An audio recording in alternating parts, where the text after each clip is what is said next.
नमस्कार दोस्तों, मैं डॉक्टर दयानिधि सेवार्थी अपने इस चैनल संस्कृत सनातनम पर आप सभी का फिर से स्वागत करता हूं। आज हम उपस्थित हैं चौथे भाग में और इस चौथे भाग में आज हम बात करने वाले हैं लिंग के बारे में। संस्कृत भाषा को सीखना है, समझना है, तो संस्कृत भाषा के जो नियम हैं, जो व्यवस्थाएं हैं, उनको हमें जानना होगा। और नियम व्यवस्था में जिस प्रकार से हमने यह समझा, पिछले वीडियो में हमने जानने का प्रयास किया कि भाषा सरल है, सुगम है और इसमें वचन के बारे में हमने जाना। आज हम बात कर रहे हैं जिन शब्दों का प्रयोग हम भाषा में करेंगे, वो शब्द पहचान की दृष्टि से लिंग कहते हैं। जो भी विद्यार्थी या संस्कृत प्रेमी इस वीडियो को देख रहे हैं, वो बीच बीच में जो भी हम नियम परिभाषाएं बताएं, जो साथ में लिखा हुआ भी चल रहा है, उसे समझने का, उसे नोट करें, उसे लिखने का प्रयास करें। तो कहा कि लिंग की परिभाषा क्या है। जो शब्द की पहचान, जिससे शब्द पहचाना जाए, जिससे उस शब्द के स्वरूप को पहचाना जाए, वो पहचान ही उसका लिंग है। एक तो पुल्लिंग, जिस पहचान से, जिस स्वरूप से, शब्द के प्रयोग से हमें पता चले कि वह शब्द पुरुषवाचक है, तो वह शब्द पुल्लिंग कहलाएगा। दूसरा है स्त्रीलिंग, जिस शब्द के प्रयोग से, उसके पहचान से हमें पता चले कि स्त्री जाति का बोध हो रहा हो, तो स्त्री जाति का बोध कराने वाले शब्द स्त्रीलिंग में आते हैं।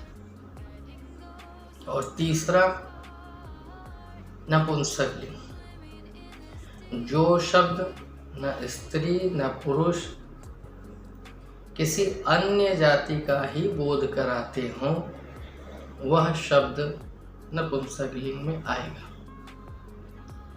तो इस प्रकार से 3 लिंग हैं, पुल्लिंग, स्त्रीलिंग, नपुंसकलिंग। अब जरा हम उदाहरण पे देखते हैं तो और समझ में आएगा। हमने कहा बालकः। बालकः शब्द सुनते ही उससे एक बालक पुरुष का बोध हो रहा है, यह पुरुष है, तो यह शब्द कैसा है? पुल्लिंग। इस शब्द का लिंग क्या है, पहचान क्या है? पुल्लिंग। ऐसे ही रामः, श्यामः, विद्यालयः, मार्गः, ग्रामः इत्यादि जो उदाहरण हैं, यह पुल्लिंग शब्द कहे जाएंगे, क्योंकि इनसे पुल्लिंग जाति का बोध हो रहा है।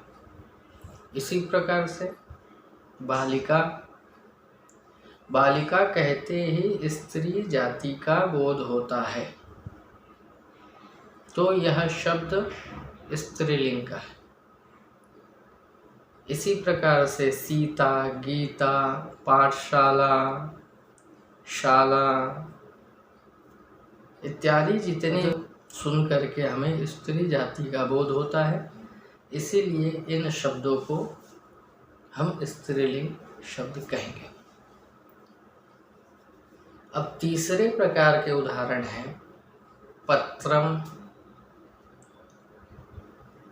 पत्रम कहते ही न स्त्री जाति का बोध हो रहा है, न पुरुष जाति का, किसी अन्य का ही बोध हो रहा है। तो यह नपुंसक लिंग का शब्द है। जैसे और भी उदाहरण हैं, पत्रम, पुष्पम, फलम, यानम, वातायनम इत्यादि। तो इस प्रकार से जब हम देखते हैं तो जितने भी शब्द हैं संसार के, और वह शब्द संज्ञावाची शब्द, विशेषण शब्द, कर्ता, कर्म, करण, इन सब में जो कारकों में प्रयोग होते हैं, ऐसे शब्द जिनको हम सुबंत कहते हैं, ध्यान रहे, सुबंत, जो विभक्तियों में प्रयोग होते हैं, उन सभी शब्दों को 3 लिंगों में बांटा जाता है। आप साथ साथ नोट भी करते रहें कि क्रियावाचक जो शब्द है, जैसे पठती, गच्छति, धावती, इनकी कोई लिंग नहीं होते हैं। लिंग केवल सुबंत, जो विभक्ति वाले जो शब्द हैं, उन शब्दों को 3 भागों में रखा जाता है। इस प्रकार से अन्य उदाहरणों का भी आप अभ्यास करें और शब्दों को पहचानने का प्रयास करें और पहचान करके उसको भाषा में प्रयोग करें। तो जैसे और उदाहरण आपके सामने उपस्थित हैं, आ रहे हैं। पुल्लिंग के उदाहरण हैं ग्रामः, मार्गः, विद्यालयः, औषधालयः, मोहनः, सोहनः, राघवः, माधवः, ग्रंथः इत्यादि पुल्लिंग के उदाहरण हैं। स्त्रीलिंग के उदाहरण में शाला, पाकशाला, पाठशाला इत्यादि ये स्त्रीलिंग के उदाहरण हैं। नपुंसक लिंग में पत्रम, पुष्पम, फलम, पुस्तकम इत्यादि जो है उदाहरण नपुंसक लिंग के हैं। तो आपको और भी शब्द जिसके उच्चारण से, जिसको बोलने से आपको लगता है कि इसकी पहचान कोई और हो सकती है, आप कमेंट में लिख करके बता सकते हैं। अगले वीडियो में हम इन शब्दों को और हम प्रयोग कर सकें तो आगे हम व्याकरण के ही इसी क्रम में आगे पुरुष पर हम बात करेंगे।